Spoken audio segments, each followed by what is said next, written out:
형제가족 여러분 안녕하세요. 오늘은 10월 19일 수요일 말씀은 복의 근원입니다 라는 제목으로 시편 119편 1절부터 8절까지를 묵상합니다.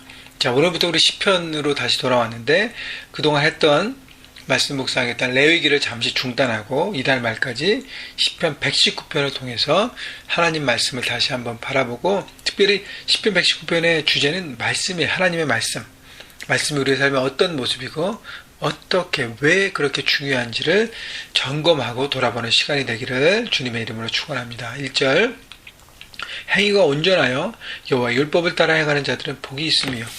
자, 무엇이 하나님 앞에 복된 삶인 것인가? 복된 삶, 복이 있는 삶. 첫째는 말씀에 따라 행하는 삶이라고 얘기하고 있습니다. 자, 말씀을 따라 행하기 위해서는 먼저 뭘 해야 되죠? 말씀을 묵상하고 공부하고 외우고 내 삶에 가까이 해야 되는 것이죠. 말씀을 알아야 하는 것입니다. 그래서 이 큐티, 말씀 묵상이 너무 중요한 것입니다. 그래서 매일매일 말씀 묵상을 거르지 않고 꾸준히 해가면서 그 말씀을 알아갈 때, 그 다음에 그 말씀을 알아가고 말씀을 알아간 대로 내 삶에 적용하고 행할 때 우리의 삶이 복된 삶이 된다는 것입니다. 그러니까 여러분, 말씀을 가까이 하십시오. 제가 여러분에게 많이 말씀드리지만 말씀을 가까이 하십시오. 말씀을 알면 알수록, 더 배우면 배울수록 그 말씀의 진리가 여러분 가운데 다가올 것입니다. 그리고 나서 그 진리를 붙들고 살아가는 것이죠. 진리를 아는 것에 끝나면 아무 소용 없습니다. 그 진리를 알고 여러분 삶 가운데 적용할 때 그것이 우리의 삶에 복이 된다는 것이고요. 둘째, 2절, 여호와의 증거를 지키고 전심으로 여호와를 구하는 자는 복이 있도다. 자, 말씀을 지킨 다음에 전심으로 여호와를 구하는 자가 축복된 삶이라고 얘기했습니다. 여호와를 구한다는 것은 뭐예요? 하나님을 내 삶의 가장 우선순위로 놓는 것입니다. 하나님이 내 삶의 주인인 것이에요. 그래서 모든 일상생활에, 또 모든 것에, 내 삶의 모든 문제와 모든 상황 가운데 그 결정을 하나님 앞에 의뢰하는 것이죠. 하나님, 어떤 것이 주님의 뜻입니까? 구하고 바라보고 묻고 생각하고, 그래서 그 하나님이 주신 마음으로 살아가는 삶이 바로 축복된 삶인 것을 얘기하고 있는 것입니다. 그래서 여호와를 구하면서 하나님과의 만남을 즐거워하고 추구하고 바라는 삶, 그것이 바로 하나님의 안에서 축복된 삶이라는 거예요. 그래서 이런 매일매일 이렇게 클릭큐티를 통해서 말씀을 묵상하고 하나님 마음을 구하고 그 마음대로 살아가려는 여러분의 모습을 하나님이 축복 안 하시겠습니까? 축복하실 수밖에 없다는 것이죠. 그래서 하나님의 축복된 삶 안에 있다는 것을 여러분 믿으시고 말씀을 늘 가까이 하시면서 매일매일 여러분 육을 위해서 양식을 먹어 하듯 영의 양식을 계속적으로 먹고 그 다음에 잘 소화시키시고 그 다음에 어떻게 해요? 여러분 삶의 손과 발로 머리로 움직이면서 행할 때 여러분 삶은 축복된 삶이 되어질 것입니다. 3절, 참으로 그들은 불의를 행하지 아니하고 주의 도를 행하는도다. 자, 말씀을 아는 사람들은요, 말씀을 행하고 말씀을 지키는 사람들은 세상 가운데 불의와 주의 도가 있을 때 뭘 선택해요? 주님의 도를 선택한다는 것입니다. 말씀을 알기 때문에 주님의 도를 선택하는 것이죠. 이런 말씀을 알면서도 불의를 선택하는 사람은 정말 월스트 케이스입니다. 그건 말씀을 온전히 모르기 때문이에요.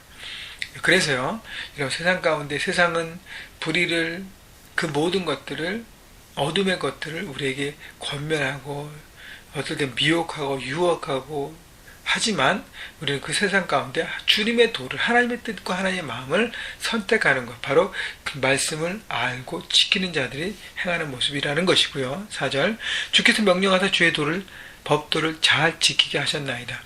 자, 하나님 말씀은 명령이라는 것입니다. 하나님께서 우리에게 100가지 계명을 주셨다 하면 내가 지키기 원하고 편하고 쉽고 그렇게 마음에 편한 것들만 50계명 된다고 합시다. 그것만 지키고 나머지 50계명 지키기 불편하고 내가 너무 희생해야 되고 내가 노력해야 내 것을 포기해야 된다면 난 안 지키겠다 하면 하나님 말씀을 지키는 자가 아니라는 것이죠. 100계명 100개를 다 지킬 때 우리는 말씀을 지키는 자라고 얘기할 수 있습니다. 결국 그래서 말씀은 뭐예요?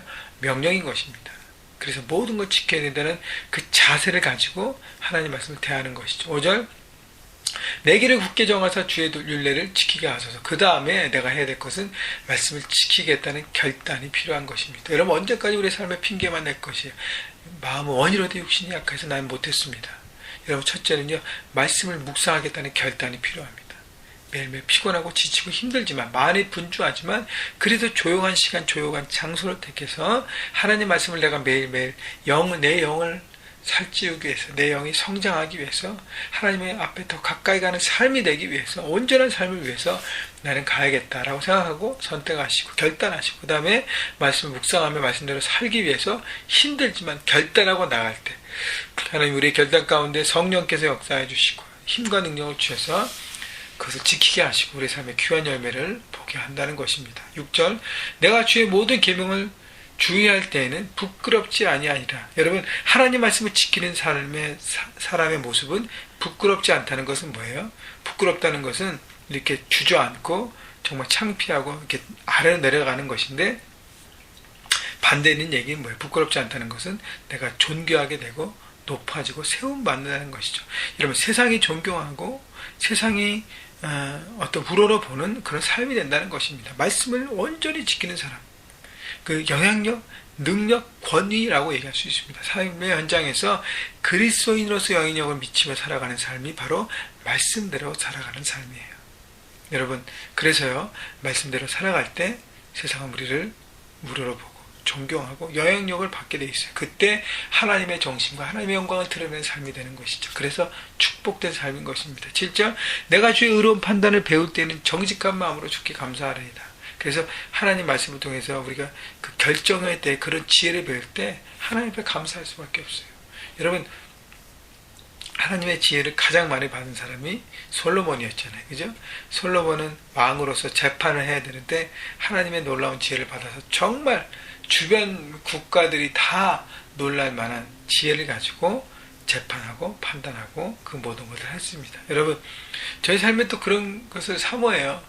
솔로몬 같이 내가 받을 수는 모르겠지만 하나님 제 삶에 결정할 그 디시전 메이킹 그 모먼에 하나님 지혜를 주시고 하나님 함께하여 주시고 말씀으로 가르쳐 주셔서 하나님 올바른 길을 갈 수 있도록 올바른 스텝을 내가 걸어갈 수 있도록 하나님 역사해 주옵소서 라고 기도하며 간구할 때 하나님의 지혜를 주실 때 그렇게 했을 때 하나님 앞에 얼마나 감사한지 모르겠어요. 그래서 그 삶이 정말 하나님 앞에 복된 삶이라는 것을 성도의 길이라는 것을 우리가 다시 한번 점검하시고 여러분 그래서 8절에서 내가 주의 일례를 지키오리니 나를 아주 버리지 마옵소서.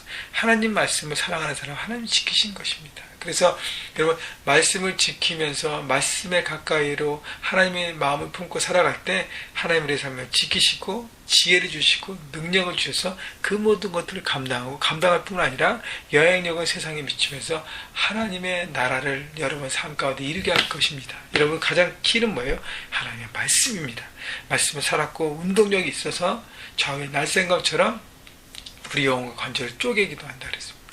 여러분 그래서 말씀을 통해서 여러분의 마음을 확 이렇게 하나님 앞에 드러내시고 또 말씀을 묵상하고 지킴으로 또 열심히 행함으로 여러분 삶의 귀한 열매들을 맺어주시기를 주님의 이름으로 축원합니다.